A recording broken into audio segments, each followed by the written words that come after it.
Ծառուկյանի եւ Արտուր Վանեցյանի հարաբերությունները լարված են։ Ինչպես կմեկնաբանեք, ինչ գործընթացներ։ Ես մամուլին բոլոր գործընկերներին ընդհանրապես խնդրում եմ կանխատեսումներով, այսպես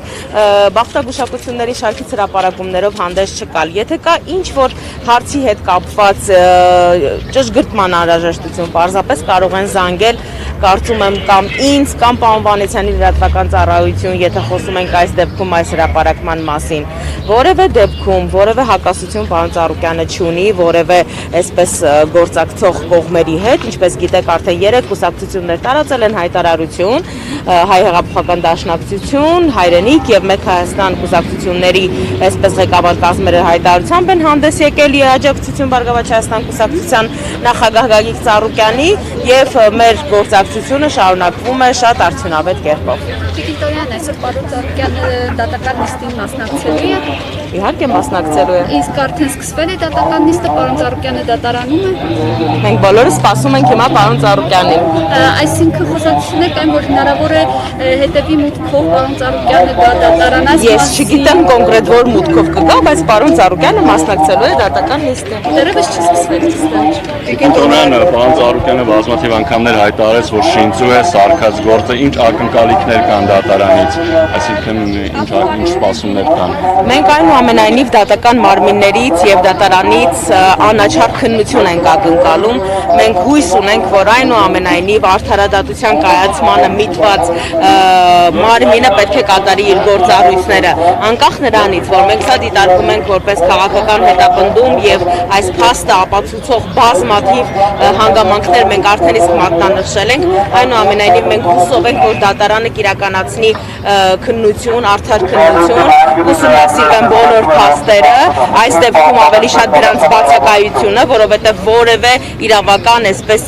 հիմք չկա, որը անմիջականորեն այս գործի նյութերը կապում է Գագիկ Ծառուկյանի անվան հետ, բացի այսպես նկարազարդված ինչ որ թղթի կտորներից։ Տիկին Տոնյան, գիտենք, որ Գագիկ Ծառուկյանը հանդիսանում է խոշոր սեփականատեր եւ բազմաթիվ աշխատակիցներ ունի, մի քանի հազարի հասնող, տասնյակ հազարների հասնող, մտավախություն կա նաեւ սոցիալական ցանցերում նման մեկնաբանություններ եղան, որ եթե պարոն Ծառուկյանը կալանավորվի, հնարավոր է նաեւ որոշ աշխատակիցներ անգործ մնան։ Նման սցենար սպասվում է արդյոք։ Գիտեք, ի տարբերություն իշխանական թևից եկող շատ ու շատ մեսիջների, մենք երբևէ շանտաժի լեզվով չենք խոսել մեր ազգաբնակչության հետ, երբևէ չի եղել նման նախադեպ։ Նախորդին ես խորհրդարանական ամբիոնից ընդհանրապես դիմելով խորհրդարանի քաղաքական մեծամասնության ներկայացուցիչներին ասել եմ, իսկ դուք երբևէ մտածել եք այդ մարդկանց ճակատագրի մասին։ Խոսքը շուրջ 30,000 մեր հայրենակիցների մասին է, ովքեր աշխատում են Multigroup կոնցեռնի կազմող գտնվող մի քանի տասնյակ ընկերություններում։ Բոլոր այդ ընկերություններում այո Գագիկ Ծառուկյանը ունի բաժնեմասեր, որոնք հանձնված են հավատարմագրային կառավարման։ Այս պահին ես նման սցենար բնականաբար չեմ կարող մատնանշել։ Ես ընդհանրապես այն վտանգների մասին եմ խոսել, որ այդ ընկերություններից շատերում կան ֆինանսական խնդիրներ, պայմանավորված հենց համավարակով, տնտեսական իրավիճակով, տնտեսական խնդիրներով եւ այն ճգնաժամով, որը հիմա առկա է, եւ շատ հնարավոր է, որ նույն այդ ընկերությունների, այսպես կառավարիչները, տնօրենները ինչ որ պահի չունենալով Գագիկ աջակցությունը, սուբսիդիաները ստիպված լինեն նման որոշում կայացնել։ Այս պահին ես չեմ կարող հնարավոր զարգացումների մասին խոսել, որտեղ նաև կոմպետենտ չեմ, կարծում եմ, որ Multigroup կոնցեռնը նրա կազմում գտնվող ընկերությունները, եթե լինի նման սցենար, բնականաբար այդ մասին կխոսեն լրատվամիջոցների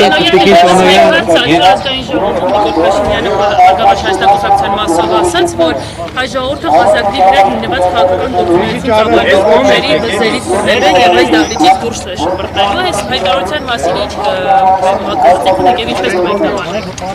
Գիտեք, ինձ համար այլևս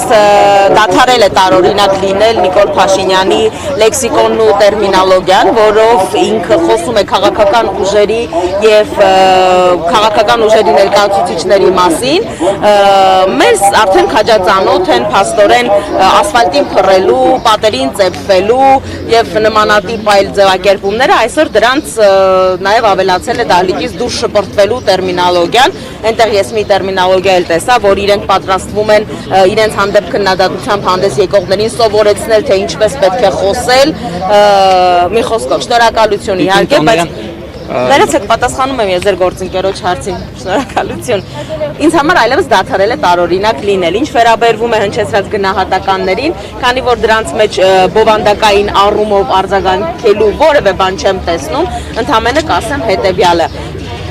խորհուրդ եմ տալիս, պարզապես հորդորում եմ ցայտնոտի մեջ չընկնել մեր քայլերից, մեր քննադատություններից, որովհետև մենք միևնույն է առաջնորդվելու ենք մեր նախանշած սցենարով, մենք շատ հստակ գիտենք, թե ինչ քայլեր ենք իրականացնելու եւ մենք իսկապես անելու ենք այն, ինչի մասին խոսել ենք մի քանի օր առաջ մեր հրատապ նիստի շրջանակներում եւ ինչի մասին նաեւ բարձրաձայնել ենք նախորդային խորհրդարանում։ Դեռ շարունակում ենք ընտրել, որ կառավարությունը 100%-ով պետք է փոխվի։ Միանշանակ մեր օրակարգում որևէ փոփոխություն չկա, այս կառավարությունը ձախողել է իր գործառույթները եւ այս կառավարությունը պետք է հրաժարական տա։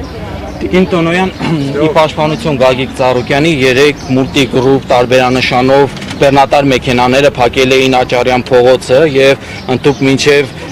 շտապօգնության մեքենաները չէին կարողանում անցնել, մենք 3 ականատես եղանք դրան, ինչպես կմեկնաբանեք կատարվածը։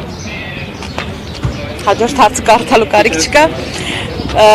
3 բազմաթիվ վայրերում եղել են բողոքի ակցիաներ։ Մեր բազմաթիվ համակիրներ, սովորական Հայաստանի Հանրապետության քաղաքացիներ, որոնք որ որևէ առնչություն չունեն մուլտիգրուպի կամ Գագիկ Ծառուկյանի հետ, հանդես է եկել իրենց բողոքի ակցիաներով։ Այո, միգուցե հնարավոր է, որ այդ շարքում եղել են նաև մուլտիգրուպ կոնցեռնի աշխատակիցներ, որոնք որ բնականաբար իրենց վերաբերմունքն են այդ կերպ արտահայտել եւ բողոքի ակցիան իրականացրել։ Ես դրանում որևէ էքստրաօրդինար բան չեմ տեսնում։ Ես իհարկե շատ լավ եմ հասկանում, որ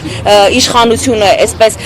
հետևողականորեն այդ թեզն է փորձում առաջ տանել, թե այդ ակցիաները կազմակերպված են լինում եւ ուղղորդված են լինում, որովհետեւ անգամ որտեղ մենք ինքներս էլ շփվում ենք թե մարդկանց հետ, թե լրատվամիջոցների հետ, շատ հետաքրքիր զուգադիպությամբ մշտապես նմանատիպ հրապարակումները առաջինը հայկական ժամանակի էջերում են հայտնվում, թե մուլտիգրուպ կոնցեռնի կազմում գտնվող ընկերությունների աշխատակիցները պատրաստվում են այսպես միտինգի մասնակցել կամ ինչ որ այսպես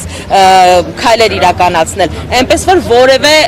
խնդիր ես չեմ տեսնում, որ հնարավոր է, որ այո, ինչ որ ընկերության աշխատակից իր բողոքի ձայնը որոշի այդպես արտահայտել, բայց այդ մարդկանց կողքին եղել են հազարավոր Հայաստանի Հանրապետության քաղաքացիներ, որոնք որ որևէ առնչություն չեն ունեցել մուլտիգրուպ կոնցեռնի կամ Գագիկ Ծառուկյանի հետ։ Այնպես որ կարծում եմ, որ իշխանություններին հատկապես այս հանգամանքն է սարսափեցնում, ոչ թե որ ասենք օրինակ մուլտիգրուպի աշխատակիցներից ինչ որ մեկը որոշել է իր մեքենայով ճանապարհ փակել։ Շնորհակալություն։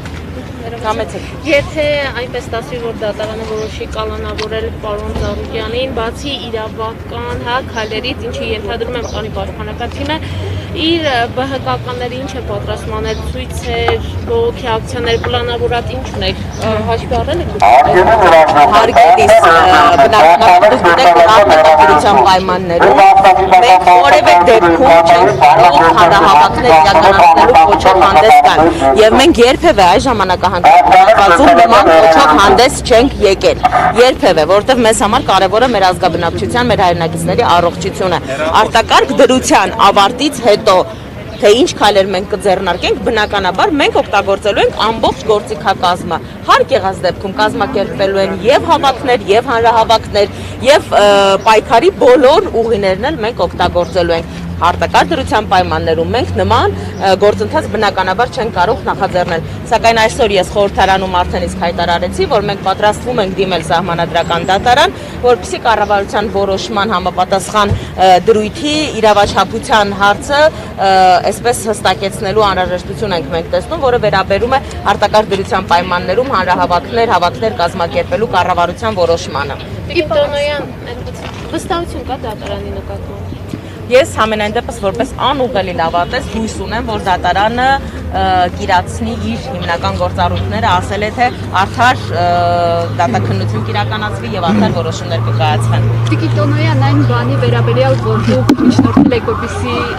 ընդդիմադիր մյուս ուղի միանած ես ու դիմեք սահմանադրական դատարան, այսօր Էդմոն Մարուքյանը հայտարարություն արեց, առաջարկեց ձեզ որ միանաք իրենց նախաձեռնությանը եւ իրենք այս դեպքում հավաքեք ստորագրություններ, նիստ իրականացնեք, ինչի արդյունքում այս հարցը, այսինքն սահմանափակումները վերացվեն։ Այս մասով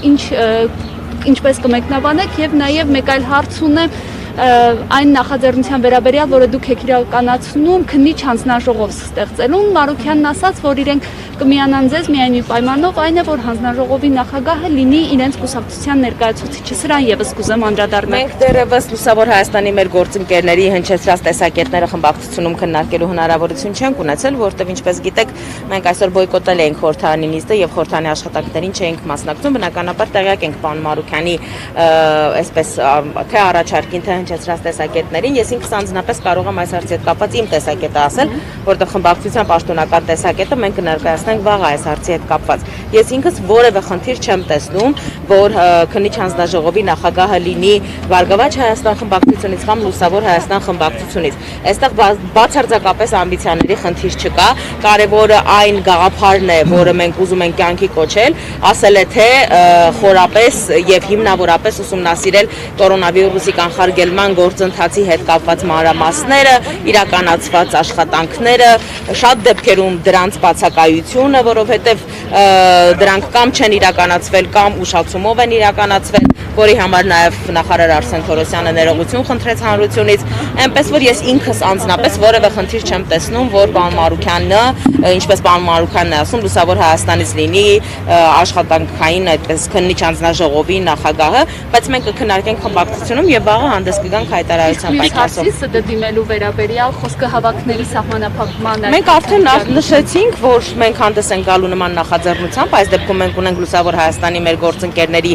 աջակցության կարիքը անհրաժեշտ թվով ստորագրություններ ունենալու մասով, մենք արդեն իսկ պաշտոնապես գրավոր նրանց դիմել ենք այդ մասով եւ երբ որ կլինի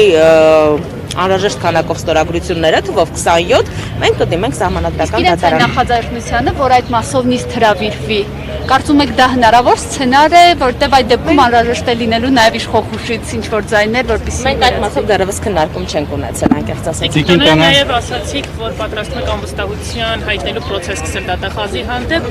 ինչ փուլում է անվստահություն հայտնելու գործընթացը եւ երբեք նախատեսում։ Գործընթացը ընթացքի մեջ է, բայց ինչպես գիտեք, ցավոք սա լիագումար վերջին նիստն է փաստորեն, իսկ լիագումարի շրջանակներում պետք է ներկայացվի, այնպես որ այդտեղ ընթացակարգային խնդիրներ կան, բայց այն որ մենք հաստատակամ ենք գլխավոր դատախազին անվստահություն հայտնելու մեր որոշման մեջ եւ մեր նախաձեռնությունը կյանքի կոչելու մեջ, դրանում կարող եք չկասկածել։ Կփոխի այս գործի շրջանակներում, չէ՞ որ արդեն խնդիրն այստեղ խնդիրը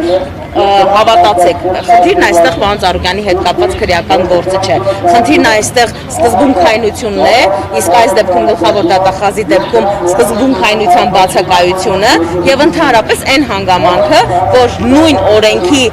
ընտրողաբար ինտերպրետացիան եւ մատուցումը համենայն դեպս բնականաբար չի կարող Հայաստանի Հանրապետության գլխավոր դատախազը իշխանությունների ձեռքին լինել խաղալիք։ Կասկածեմ, ներեցեք ես պետք է միանամ իմ գործընկերներին, շնորհակալ եմ ավելի